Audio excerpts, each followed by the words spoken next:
আরে গাজী আমার কাছে শুনে নাও, ওই দীনবন্ধু বাড়িতে লাগেনি এই সুন্দর পৃথিবীটাকে সুন্দর করে সৃষ্টি করেছে। আমার বলো আজকে হাসি মুখে বিদায় করবে তুমি, আর কথা আছে তোমার মুর্শিদ নয়ন ভরে দেখে আসবো। গাজী মা তুমি কেমন কথা বললে?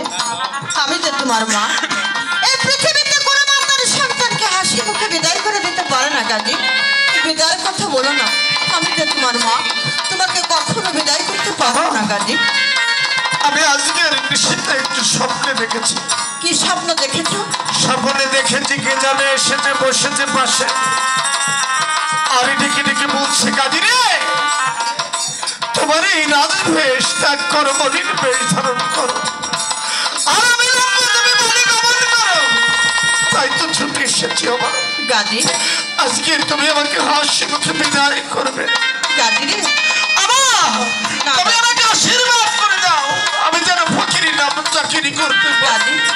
গাজী তুমি তো জানো না বাবা, এই বাংলা বয়সে ফকির নাম চাকরি করে তোমার কাছে সম্ভব নয়।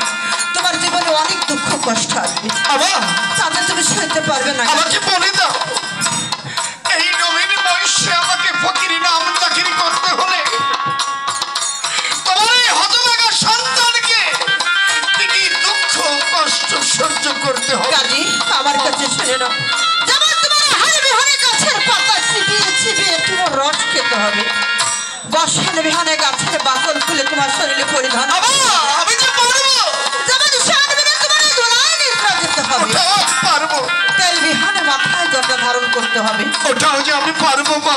আর এই যে গর্ভধারণী মা, এই জননীকে রেখে এই যে দাঁড়া দাঁড়া নগরে নগরে শহরে শহরে যত পারের মা দেখছো, এদেরকে তোমার মা মা বলে ডাকতে হবে। পারবে গাজী? ওটাও যে আমি পারবো। না গাজী আজকে তোমাকে রেখে চলে যাব, এই নগরে নগরে ঘুরবো, আর পরের মাকে মা মা বলে সম্বোধন জানাবো, আমাকে সন্তান বলে বুকে জড়িয়ে দিবে, আমাকে আদর দিবে, স্নেহ দিবে, ভালোবাসা দিবে।